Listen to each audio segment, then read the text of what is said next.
भैया एक चाय देना। जी, ये लीजिए। अच्छा भैया, आपके इंडोली में ना नेटवर्क बहुत अच्छा है। ये सारे फ्रॉड यही से होते हैं ना? अब क्या बताएं भाई साहब, हमारा शहर ना इसी बात के लिए बदनाम है। और ये सारे फ्रॉड करता कौन है? इतना सब तो नहीं पता, लेकिन हिंडोली कॉलेज की कुछ लड़की।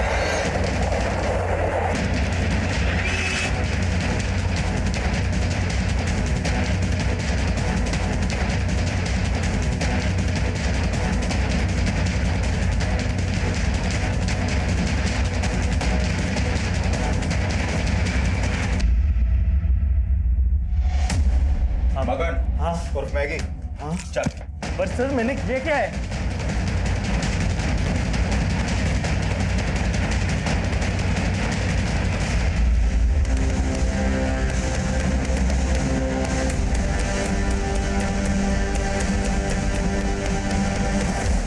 भैया मुझे आप लोगों की हेल्प चाहिए थी। कैसे हेल्प चाहिए? मैं एक ऐसे लड़के को ढूंढ रहा हूँ जो कि लोगों को फेक कॉल्स करके उनके अकाउंट्स को खाली कर देता है, जो कि फेक वेब पेज से ऑपरेट करते हैं। मेरे पास उसका नंबर भी है।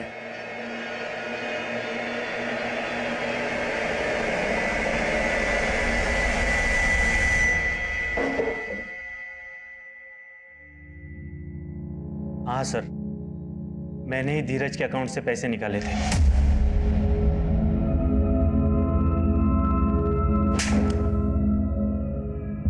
जिन लोगों को तू टारगेट करता है उनका प्रोफाइल तेरे पास आता कहां से? कैसे शॉर्टलिस्ट करता है? सर इस काम में मुझे बैंक एग्जीक्यूटिव्स मदद करते हैं। Bank executives? मुझसे वो थोड़ा सा पैसा लेकर बैंक के हाई प्रोफाइल क्लाइंट्स की डिटेल्स मुझे दे देते हैं, जो ज़्यादातर ऑनलाइन ट्रांजैक्शन या फिर मोबाइल बैंकिंग यूज़ करते हो। तो आए दिन जो लोगों को फेक कॉल्स आते हैं, यही लोग वो डेटा प्रोवाइड करते हैं? मोबाइल का मेथड तो बहुत पुराना हो चुका है सर। तो तेरा क्या तरीका है वो बोल। जल्दी, टाइम नहीं है मेरे पास। मैं पॉपुलर ऐप्स के फेक वर्जन बना देता हूँ और जिस साइट से ये डाउनलोड किए जाते हैं उस साइट पे अपलोड कर देता हूँ, और उसकी लिंक जो मुझे लोगों की डिटेल्स मेरे फ्रेंड एग्जीक्यूटिव देते हैं ना, उनको मैं मेल कर देता हूँ। आजकल मेल के लिंक पर बहुत कम लोग क्लिक कर देते हैं, तो इसीलिए कुछ टाइम से मैंने मैसेजेस के थ्रू लिंक भेजना शुरू कर दिया। तो जैसे ही वो तेरे लिंक पर क्लिक करके फेक एप्लीकेशन डाउनलोड करते हैं, तेरा शिकार हो जाते हैं। लेकिन तू ऐसा क्या करता है कि उन्हें फेक और ओरिजिनल ऐप में फर्क नजर नहीं आता? और सभी को इतनी अकल थोड़ी ना है कि उनको ये पता हो कि असली ऐप 15 या 20 MB से 1000 MB का स्पेस लेती है, और वही मेरी फेक ऐप 2 या 4 MB से भी ज़्यादा नहीं होती। लोगों को लगता है उनका डेटा सेव हो रहा है, इसलिए वो मेरा फेक एप्लीकेशन डाउनलोड करते हैं। और जैसे ही वो तेरी फेक एप्लीकेशन डाउनलोड करते हैं, उनके debit card, credit card, mobile phone, net banking, ये सब डेटा तेरे पास आ जाता है। तो अपनी फेक एप्लीकेशन के जरिए उनके डिवाइस को एक्सेस करके उसकी सारी डिटेल ले लेता है। सिर्फ एप्लीकेशंस की लिंक ही नहीं सर, शॉपिंग डिस्काउंट के ऑफर्स, और कुछ लोगों को लुभाने के लिए तो पॉर्न वीडियोस के भी लिंक काम कर जाते हैं। और जैसे ही वो इन सब चीज़ों के लिंक को क्लिक करते हैं, वायरस उनके डिवाइस को हैक कर लेता है और उनके डिवाइस की सारी डिटेल्स तेरे पास आ जाती है, राइट? ये भी तब तक नहीं होता सर जब तक वो लोग मोबाइल कंटेंट को मेरे ऐप के लिंक के साथ मर्ज करने के लिए अलाउ नहीं करते।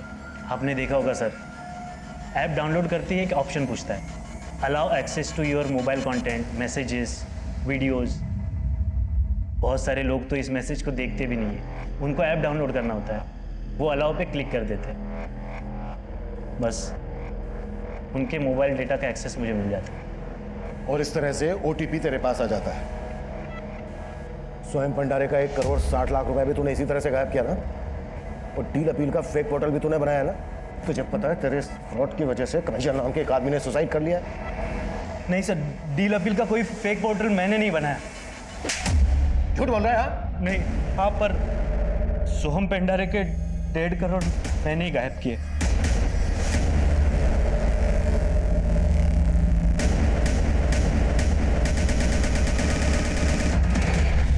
एक क्लिक, सिर्फ एक क्लिक को अलाउ करने से आपकी जिंदगी बर्बाद हो सकती है। इसलिए किसी भी लिंक को अलाउ करने से पहले यह जान लेना बेहद जरूरी है कि कहीं वो लिंक फ्रॉस्टर्स के द्वारा बनाया गया तो नहीं है, जो आपके मोबाइल को हैक करके आपकी बैंकिंग कॉन्फिडेंशियल डिटेल्स जान सकता है। जब भी इस तरह के लिंक्स आपके फोन पर मेल या मैसेज के थ्रू आए तो डायरेक्टली कभी भी उन्हें अपने फोन से ओपन ना करें, पहले किसी दूसरे डिवाइस से चेक करें, क्योंकि मैगी उर्फ मगन जैसे लोग कब आपको कंगाल कर दें इसका एहसास होने से पहले आप अपना सब कुछ गंवा चुके होंगे। मैगी के बयान के आधार पर हमने उन बैंक एग्जीक्यूटिव्स को अरेस्ट कर लिया था जो उन्हें कस्टमर्स की डिटेल्स और ईमेल आईडी देते थे।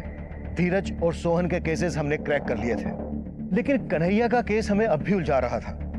डील अपील के फेक पोर्टल पर उन्हें चीट करने वाला अब भी हमारी पहुंच से दूर था, लेकिन अब जो हमारे सामने आने वाला था वो फिर से हमें हैरान कर देने वाला था।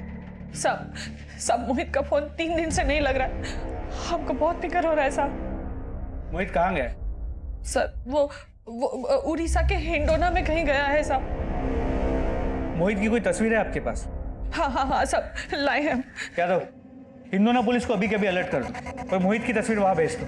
ये सर। और सेंट्रल साइबर एजेंसी को भी इन्फॉर्म कर दो। ठीक है सर।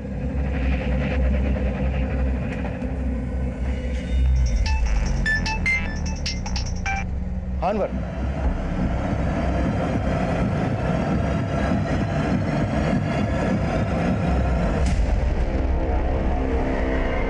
कहाँ गई थी? कब से फोन लगा रहे हैं, उठा नहीं रही है। ये क्या बदतमीजी है? अस्मिता, कपड़े बदल के बाहर आ, बात करनी है तुझसे।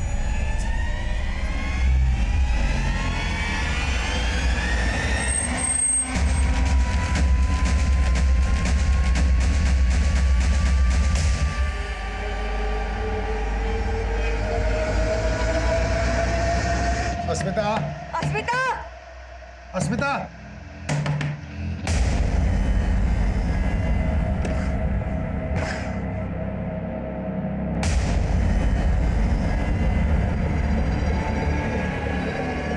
अस्मिता, अस्मिता। सर, इंडोरा में मोहित कहाँ है इसका कोई लीड नहीं मिल पा रहा है।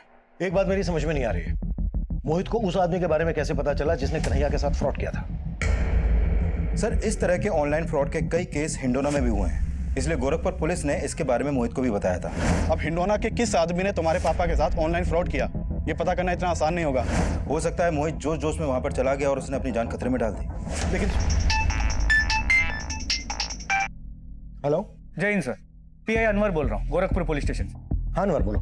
सर, कन्हैया जी की तरह ही हमारे पास एक और सुसाइड का केस सामने आया और इस केस में विक्टिम एक लड़की है, अस्मिता। कन्हैया जी की तरह ही ये भी एक ऑनलाइन फ्रॉड का शिकार हुई है। कैसा फ्रॉड? जब हमने इसका मोबाइल चेक किया तो पता चला ये एक ऑनलाइन गेम खेल रही थी, केबीए। केबीए? जी सर, इसका फुल फॉर्म है कौन बनेगा अरबपति। लगता है कि एक नया ऑनलाइन फ्रॉड है जिसमें लोगों को भारी रकम जीतने की लालच देके ठगा जा रहा है। एक्चुअली अस्मिता अपने पिता का अकाउंट ऑपरेट करती थी क्योंकि उसके माता पिता उतने पढ़े लिखे नहीं, और उसी अकाउंट से उसने करीब 3 लाख रुपए गवा दिए क्योंकि उन फ्रॉडस्टर्स के पास उसके अकाउंट का एक्सेस आ गया। और हैरानी की बात यह है कि उसके मोबाइल से हमें उसके कुछ इंटीमेट फोटोज और वीडियोस मिले जो उसने एक चंदर नाम के आदमी को फॉरवर्ड किए थे, और फिलहाल ये चंदर भी गायब है। लेकिन अस्मिता के इंटीमेट फोटो का इस ऑनलाइन फ्रॉड से क्या वास्ता?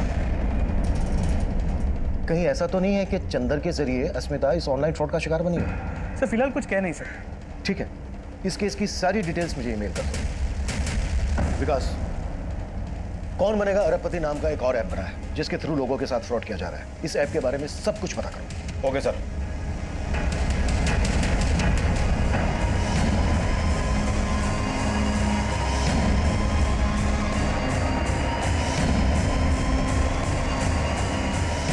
सर, पूरे यूपी और बिहार में करीब 10,000 लोग इस केबीए फ्रॉड के शिकार हुए हैं। ये केबीए वाले फ्रॉड करते कैसे? सर, सबसे पहले ये लोगों को क्वेश्चन आंसर के खेल से पैसा जीतने का लालच देते हैं, और जब लोग जीत जाते हैं तो उनको प्राइज मनी देने के लिए उनसे एडवांस टैक्स के नाम पर कुछ पैसा मांगते हैं। इनमें से कुछ लोग पैसा दे देते हैं और कुछ लोग नहीं देते, और सर जो लोग पैसा देते हैं वो इन केबीए वालों के टारगेट लिस्ट में आ जाते हैं जिनके साथ ये फ्रॉड कर सकें, और फिर केबीए वाले विनर्स को एक बड़ी रकम जीतने का लालच देते हैं। उनसे ये बोलते हैं कि अगर आपने गेम का दूसरा लेवल पार किया तो आप 50 लाख रुपए जीत जाएंगे, और फिर कैसे भी करके केबीए वाले गेम खेलने वालों को जितवा भी देते हैं। और यहाँ पर इनका दूसरा प्लान एक्टिव होता है। केबीए डिपार्टमेंट का एक आदमी इनकम टैक्स ऑफिसर बनकर विनर से बात करता है और उनसे ये बोलता है आपने प्राइज की इतनी बड़ी रकम जीती है, आपको इसका टैक्स भरना होगा। और अब केबीए खेलने वाले को बड़ी रकम जीतने के बाद लगता है कि ये सब लीगल है क्योंकि उससे टैक्स पे करने के लिए कहा जा रहा है। Right sir. और जब इस बात को लेकर विनर्स केबीए वालों से बात करता है तो केवीए वाले उसे इनकम टैक्स से बचने के लिए ये सॉल्यूशन देते हैं कि उनको पुराना सिम डिस्ट्रॉय करना हो, और फिर केवीए वाले विनर्स से उस डिस्ट्रॉय सिम का फोटो मंगवाते हैं, ये कहकर कि उनको भी विश्वास हो जाए कि विनर्स ने वाकई में उस सिम को डिस्ट्रॉय कर दिया है। और फिर ये लोग विनर्स के अकाउंट में पैसा भेजने का झांसा देते हैं, और जैसे ही विनर्स डिस्ट्रॉय सिम का फोटो क्लिक करके केवीए वालों को भेज देते हैं, यहाँ पर इनका तीसरा प्लान एक्टिव हो जाता है। सर, इस तीसरे प्लान के अकॉर्डिंग जैसे ही केवीए वालों को उस डिस्ट्रॉय सिम का फोटो मिलता है, वो एडिटिंग के द्वारा उस सिम का 20 डिजिट का यूनिक नंबर पता कर लेते हैं, और ये लोग उसी नंबर के थ्रू पुराने सिम को डीएक्टिवेट करा के उसी नंबर का नया सिम एक्टिवेट करते हैं जिस पर ओटीपी आता है, और उसी ओटीपी के थ्रू ये लोगों का पूरा बैंक अकाउंट खाली कर देते हैं। और ये केबीए वाले ऑपरेट कहाँ से करते हैं? हिंडोना से। हिंडोना। कन्हैया का बेटा मोहित भी हिंडोना गया था। हिंडोना की लोकल टीम को अलर्ट करो, किसी भी हालत में ये बदमाश बचने नहीं चाहिए। Right sir. सर, केबीए के फ्रॉड के बारे में हमने बैंक वालों को पहले ही अलर्ट कर दिया था। सर, गांव का एक आदमी है रामदीन, हमने उसके बैंक अकाउंट में कुछ अनयूजुअल फंड्स ट्रांसफर देखे हैं, जो कभी भी ऑनलाइन ट्रांजैक्शन नहीं करता है। इस केबीए से जितनी भी ट्रांजैक्शन की गई हैं सबका ट्रायल चेक करो। जिन जिन अकाउंट्स में पैसा गया है, या तो उन अकाउंट्स को क्लोज करने की कोशिश की जाएगी या उनसे पैसा निकालने की कोशिश की जाएगी, और हमें क्रिमिनल्स को ऐसा करते हुए पकड़ना है। शायद इस फ्रॉड की वजह से पहले कन्हैया ने और अब अस्मिता ने अपनी जान गंवाई है।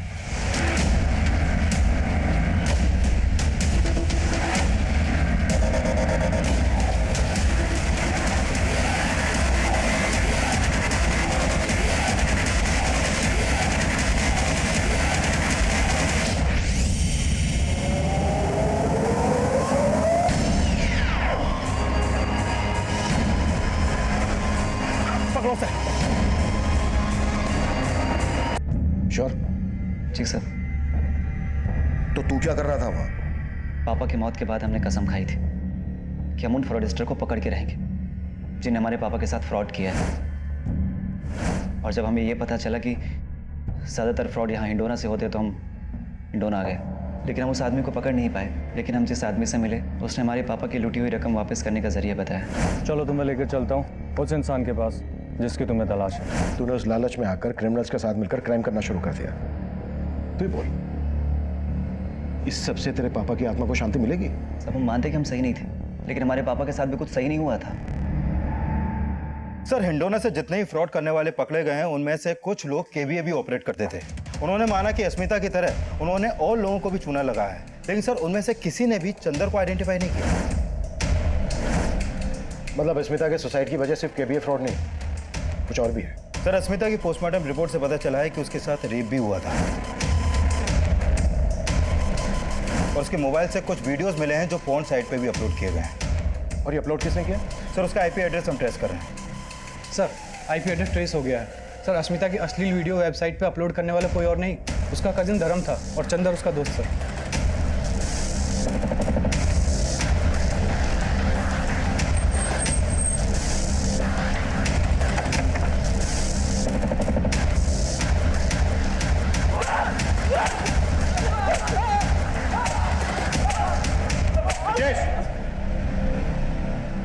चलो जा शुरू, या मैं शुरू हूँ?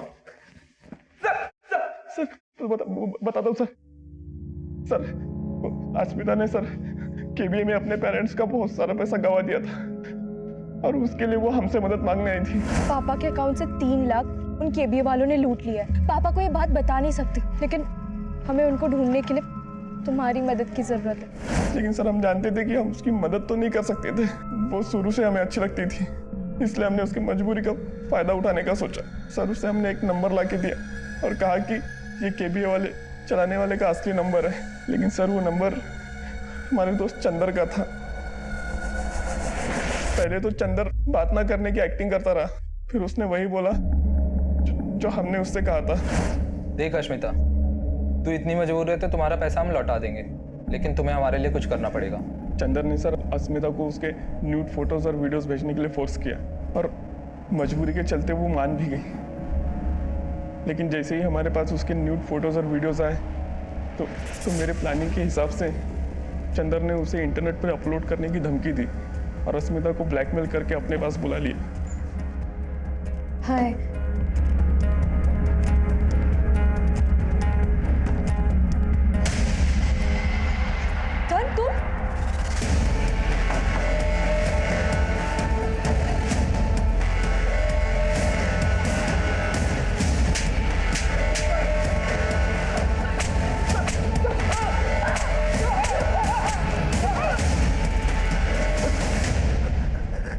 अस्मिता तेरी कजन थी, बहन थी तेरी, और तूने उस ब्रजेश इतना कुत्ता, सालों को इतना कुत्ता कि यहां से 1-1 किलोमीटर दूर तक इनकी चीखें सुनाई देनी चाहिए। ब्रजेश! अस्मिता ऑनलाइन फ्रॉड का शिकार जरूर हुई थी, पर अगर उसने अपनी परेशानी अपने पेरेंट्स के साथ शेयर की होती तो शायद अंजाम बदल सकता था। वही भूल उसके पेरेंट्स से भी हुई। उन्होंने अपनी बेटी अस्मिता की परेशानी को ठीक से जानने की कोशिश ही नहीं की, और वो अपने कजन धर्म और उसके दोस्त चंदर के जघन्य अपराध का शिकार बने। कन्हैया को चीट करने वाले फ्रॉडस्टर्स का अभी तक पता नहीं चल पाया है, लेकिन मोहित का आक्रोश उससे ऐसी भूल करवा बैठा जिसने उसका करियर ही बर्बाद कर दिया। इन सभी केसेस से हमें एक सीख लेने की जरूरत है कि अपनी बैंकिंग कॉन्फिडेंशियल डिटेल किसी के साथ शेयर ना करें। वहीं सिम स्वैप की घटनाओं को देखते हुए सर्विस प्रोवाइडर्स को एक एडवाइजरी जारी की गई है। जब भी किसी का सिम स्वैप होता है तो अगले 24 घंटे तक उस नंबर की मैसेजिंग सर्विस बंद कर दी जाती है। इसलिए 24 घंटे के अंदर अपने सर्विस प्रोवाइडर से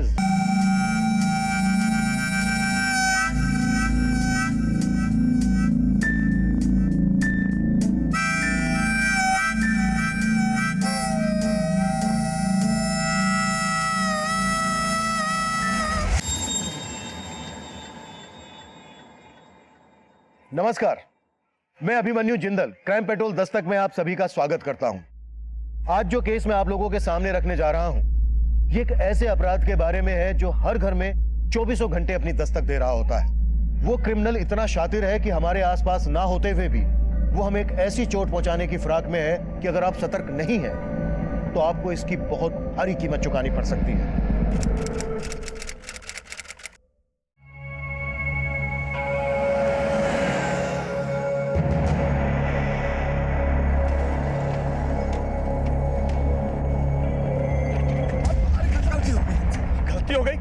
साइकिल चढ़ाने से नहीं मरेंगे हम।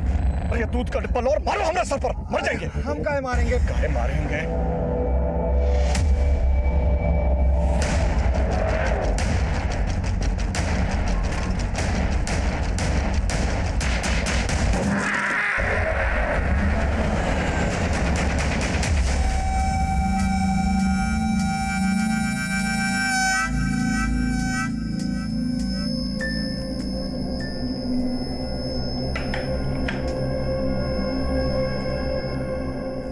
पूरा दिन ये लड़की फोन पे लगी रहती है, पता नहीं क्या करती रहती है। आपसे बात कर रहे हैं हम। सिग्नल नहीं आ रहा है सुबह से। टीवी पे नहीं, जरा बेटी पे ध्यान देंगे। इसके लक्षण कुछ अच्छे नहीं लग रहे हैं। हाथ से निकल जाएगी ना तब पता चलेगा आपको। सरला, आजकल के बच्चों को बड़े तरीके से समझाना पड़ता है, हम देख लेंगे। आपके इसी स्वभाव की वजह से ना एक दिन लड़की हाथ से निकल जाएगी, तब पता चलेगा आपको। देखा, फोन पे भी ना लॉक लगा रखी है जिसे जान ना पाए किससे बात कर रही है, क्या कर रही है। सुन रहे हैं? ये क्या कर रही हो आप? 2 मिनट बाथरूम क्या चले गए, आप हमारा फोन चेक कर रही हैं? बिना पूछे आप हमारे फोन को हाथ मत लगाया करो। देखा कैसे बात कर रही है। अस्मिता, ऐसी बात करते हैं अपनी मासी? सुनो तो, अरे कहाँ जा रही हो? हाँ सुनो, अरे सुनो तो अस्मिता, अरे खाना ठंडा हो रहा है, खाना खा लो पहले। अस्मिता, अस्मिता। The number you have called is currently not reachable. Please try again later. Thank you. ये अच्छा है, कोई भी किसी को ब्लॉक कर देता है।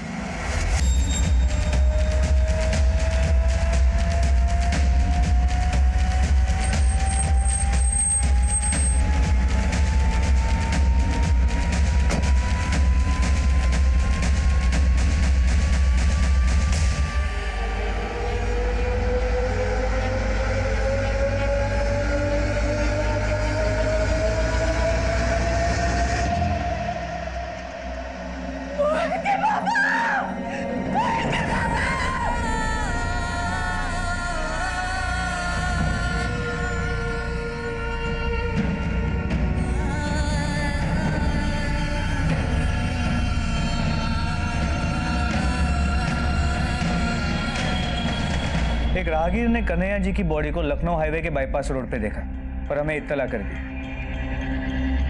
हम वहां पहुंचे, बॉडी को चेक किया तो हमें उनका आई कार्ड मिला, पर हमने आप लोगों को इत्तला कर दिया। कुछ बता के गए थे कि वो कहाँ गए? हमको तो कुछ नहीं मालूम। हम तो बस कल रात को ही देखे थे उन्हें।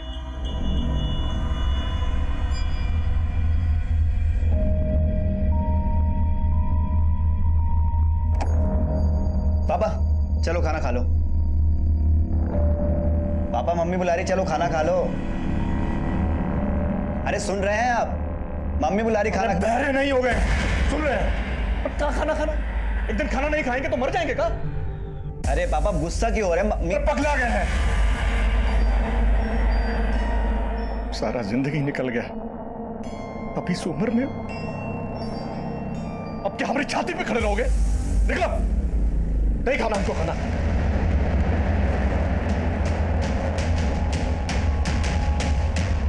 पहले खुद ही बोले थे कि इंजीनियरिंग का एग्जाम दे दो, और जब हम पास हो गए एडमिशन में 4 लाख लग रहे हैं। अरे नहीं पढ़ाना तो सीधे बोल देना, गुस्सा क्यों कर रहे हैं? कोई और बात होगी, ठहरो हम बात करते हैं। अरे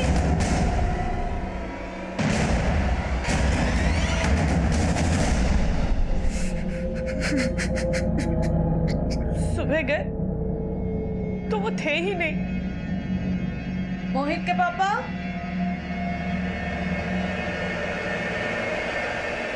मोहित के पापा।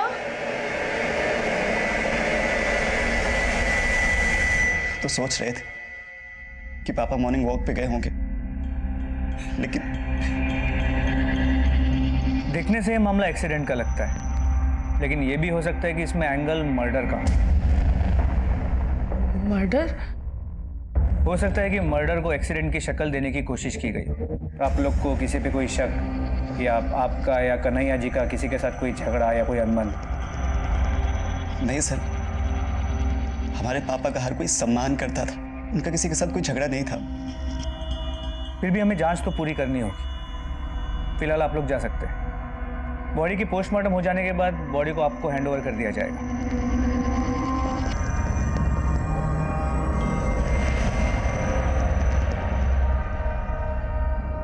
सर मैंने क्राइम सीन का एरिया भी चेक किया, वहां कहीं सीसीटीवी भी नहीं मिला। पर कन्हैया जी की फैमिली को भी किसी पे कोई शक नहीं है। फिर भी हमें हर एंगल को टटोलना होगा। कन्हैया जी के सभी जान पहचान वालों से अच्छे से पूछताछ करो, और जहां हमें बॉडी मिली थी वहां जाके चेक करो, शायद कोई आई विटनेस मिल जाए। सर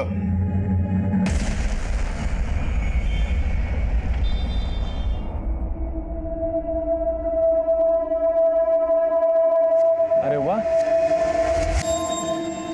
पहले तो कभी मिस कॉल भी नहीं दिया करती थी।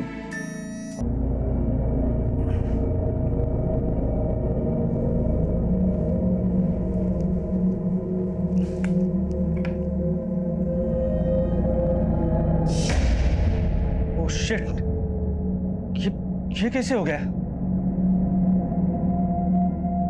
क्या हुआ सोहम? भैया 6 मिस कॉल से, वो भी ISD कॉल से, प्लस 401 कोड। इसका मतलब शायद वो मेरा यूके का बायर है ना, वो मुझे कॉल कर रहा होगा, और मैंने सारे फोन कॉल्स मिस कर दिए। कहीं वो ऑर्डर कैंसिल न कर दे। कि नेटवर्क को क्या हुआ अभी? जरा अपना फोन देना। सुबह सुबह नुकसान करवाएंगे। मोबाइल नेटवर्क वालों की तो मैं बैंड पहुंचा दूंगा। नमस्कार, एयरवेव से मैं आदित्य गर्ग आपकी किस प्रकार सहायता कर सकता हूं? मैं सोहम पालांडे बोल रहा हूँ। सुबह से नेटवर्क नहीं आ रहा। सर, असुविधा के लिए हम माफी चाहेंगे, पर माफी my foot. I am a businessman, मेरा सारा काम फोन पर चलता है। आपके नेटवर्क फेलियर की वजह से मेरा कितना नुकसान हो सकता है आपको पता है? आपको अंदाजा है? सर हम समझते हैं, पर जैसा कि मैं यहाँ पर चेक कर रहा हूँ, कल रात आपने अपनी सिम डीएक्टिवेट करने की रिक्वेस्ट डाली थी। मैंने ऐसी कोई रिक्वेस्ट नहीं की थी। पर हमारा सिस्टम शो कर रहा है सर, कल रात 11:45 पर आपने ये रिक्वेस्ट डाली थी। उसके बाद आपका सिम डीएक्टिवेट करके एक दूसरे नए सिम पे एक्टिवेट कर दिया गया था।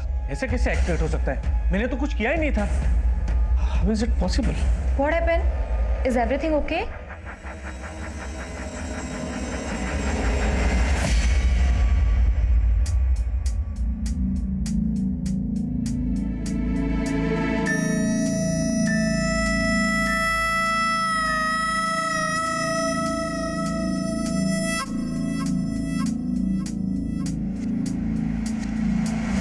कन्हैया जी की लाश कल सुबह जिस रोड पे मिली थी उस समय ये वहां पे मौजूद थे।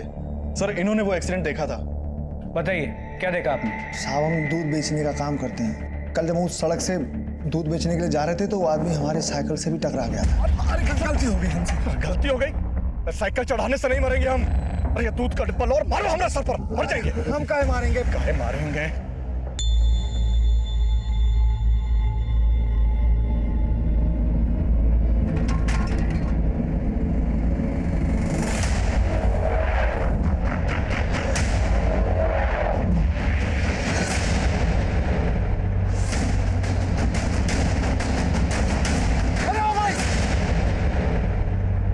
क्या तुम्हारा मतलब है कि कन्हैया जी ने आत्महत्या की है? हाँ साहब। हमें क्यों नहीं इन्फॉर्म किया?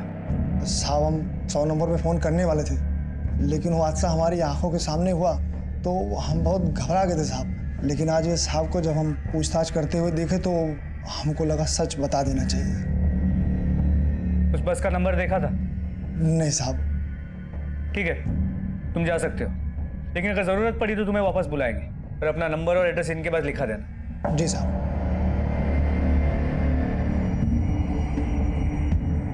कहाँ गई थी? कुछ काम से गई थी। अस्मिता, माना कि हम पढ़े लिखे नहीं है, लेकिन इतने बेवकूफ भी नहीं है। पूरा दिन फोन से चिपकी रहती हो। क्या तुम्हारा फोन तुम्हारे परिवार से ज्यादा जरूरी है? एक दिन फोन बंद करके देखो, इस फोन की दुनिया के बाहर भी एक दुनिया है जो असली दुनिया है। आपको क्या पता कि इस फोन से क्या क्या नहीं किया जा सकता।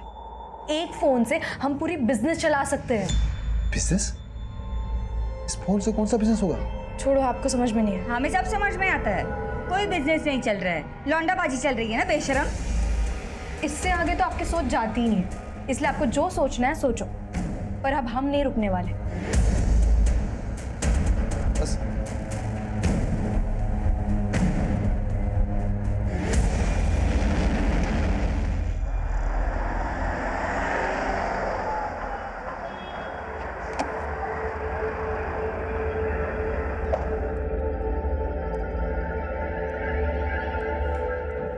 अरे सोहम जी, आइए आइए, बैठिए। कैसे हेल्प कर सकता हूँ आपकी? मिस्टर गोखले, आप प्लीज तुरंत मेरा अकाउंट चेक कीजिए। I am not able to use net banking. Actually मैं मोबाइल, आप प्लीज चेक कीजिए। आपके अकाउंट से लगभग कल रात को 6 ट्रांजैक्शंस हुए हैं, ऑनलाइन ट्रांजैक्शन। 6 ट्रांजैक्शंस? जी।